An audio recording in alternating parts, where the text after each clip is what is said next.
ஓம் நம சிவாய. கண்ணன் செய்த சிவபூஜை. சூத முனிவரே, கண்ணன் தினம்தோறும் சிவபூஜை செய்ததாக சொன்னீர்களே, அவர் எந்த சமயத்தில் பூஜித்தார் என்பதை எங்களுக்கு சொல்ல வேண்டும் என்று நைமிசாரண்யவாசிகள் கேட்டார்கள். சூத புராணிகர் கூறலானார். ஸ்ரீ கிருஷ்ணமூர்த்தி பிருந்தாவனத்திலிருந்து வடமதுராவை அடைந்து கம்சன் முதலியவர்களை சங்கரித்து வசுதேவர் தேவகி முதலானவர்களை சிறை மீட்டு சகல யாதவர்களையும் அழைத்து உக்ரசேன ராஜனுக்கு பட்டம் கொடுத்து பரிபாலித்து வந்தார்.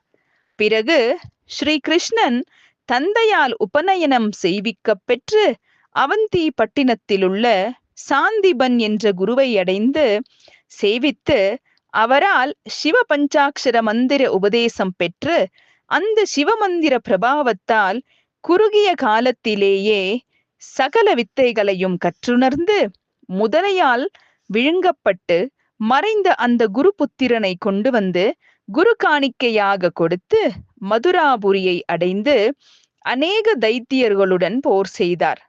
தைத்திய வீரர்கள் மென்மேலும் யாதவ வீரர்களை துன்புறுத்துவதைக் கண்டு சமுத்திரத்தில் துவாரகாபுரியில் யாவரையும் இருக்கச் செய்து அப்பட்டணத்தில் சகல சம்பத்துக்களையும் உண்டாக்கி முகுந்தனை அனுகிரகித்து காலயவனன் முதலிய ராட்சசர் மென்மேலும் போருக்கு வந்ததால் ரைவதகிரியை அடைந்து சிவபூஜா துரந்தரரான உபமன்யு முனிவரை தரிசித்து சத்ருஹீனம் எவ்வாறு உண்டாகும் என்று கேட்டார். அதற்கு அந்த உபமன்யு முனிவர், நீ விஷ்ணு ஸ்வரூபியாகையால் சிவபெருமானை நீ ஏன் ஆராதிக்க கூடாது? தன்னை சேவித்தவர்களுக்கு சகாயனாக இருக்க சிவபெருமான் காத்திருக்கின்றவர்.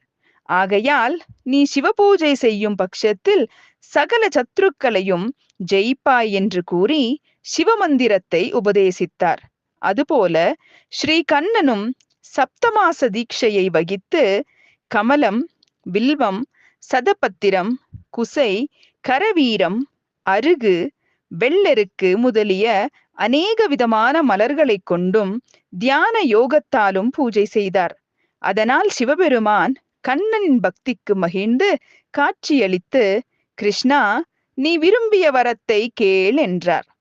சிவபெருமானே, உம் பரிபூரண கடாட்சத்தால் யாவும் எனக்கு இருந்தும் தைத்தியர்களுடைய தொந்தரவிலிருந்து நீங்குவதற்காகவே உம்மை சரணடைந்தேன்.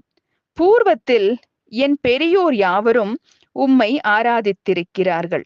பிரம்மனும் உம்மை உபாசித்து இருக்கிறான். ஆகையால் நீர் எனக்கும் அருள் புரிய வேண்டும் என்றார் கண்ணன். அதற்கு சிவபெருமான், ஓ கிருஷ்ணா, உனக்கு தனதானிய சம்பத்துக்களும் புத்திரர்களும் அநேகம், ஸ்திரீகளும் விசேஷமான சத்ரு சங்கார சமர்த்தும் உண்டாகும் என்று வரம் கொடுத்தார்.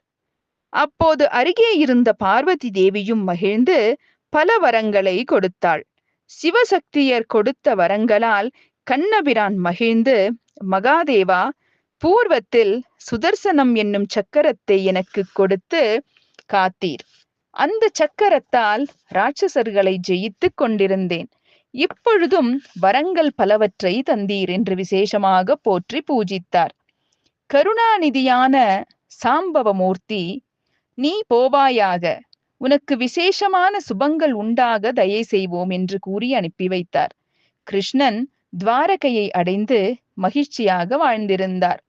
இவ்வாறு ஸ்ரீ கிருஷ்ணனுக்கு வரம் கொடுத்து வில்வேஸ்வரர் என்ற பெயருடன் அந்த ரைவதகிரியில் கோயில் கொண்டருளி தன்னை சேவிப்பவர்களுக்கு நன்மைகளை அனுகிரகித்து கொண்டிருக்கிறார்.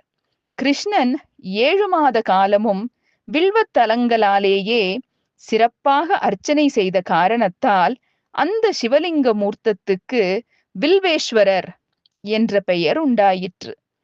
அன்று முதல் ஸ்ரீகிருஷ்ணன் சகல சாம்ராஜ்யங்களையும் கொடுக்கும் சிவபெருமானை சேவித்து வந்தார். முனிவர்களே, இந்த சரிதத்தை கேட்டவர்கள் சகல பாவங்களிலிருந்தும் நீங்குவார். இவ்வாறு சூதமாமுனிவர் கூறினார். இன்று கதையில் வரக்கூடிய சில சொற்களுக்கு விளக்கம் பார்க்கலாம்.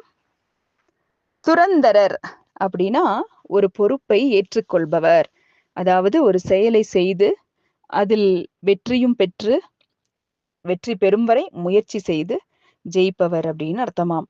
அப்போ இங்க நம்ம என்ன பார்த்தோம், துரந்தரரான உபமன்யு முனிவரை கிருஷ்ணர் போய் சந்திச்சிருக்காரு. அதாவது என்ன மாதிரி துரந்தரர், சிவபூஜை செய்வதில் அவர் துரந்தரரா. சிவபூஜையை நல்லா செஞ்சு அதுல வெற்றி பெறக்கூடிய ஒரு ரிஷி தான் இந்த உபமன்யு முனிவர். சத்ருஹீனம் அப்படின்னு ஒரு வார்த்தை பார்த்தோம். சத்ருஹீனம் அப்படின்னா எதிரியை அழித்தல், அதாவது எதிரியை இல்லாமல் ஆக்குதல் அப்படின்னு அர்த்தமாம். சப்தமாச தீட்சை அப்படின்னு ஒண்ணு பார்த்தோம். கிருஷ்ணர் சப்தமாச தீட்சை பண்ணாருன்னு சொல்லிட்டு. அப்படின்னா இந்த சப்தமாச தீட்சை அப்படிங்கிறது ஒரு குருவானவர், இப்போ குரு சிஷ்யன்லாம் இருக்காங்க இல்லையா, ஒரு குருவானவர் அவருடைய கண்களால சிஷ்யனுடைய கண்களை பார்த்து அதுல ஒளியை தூண்டுவது இந்த சப்தமாச தீட்சையாம். ஓம் நம சிவாய.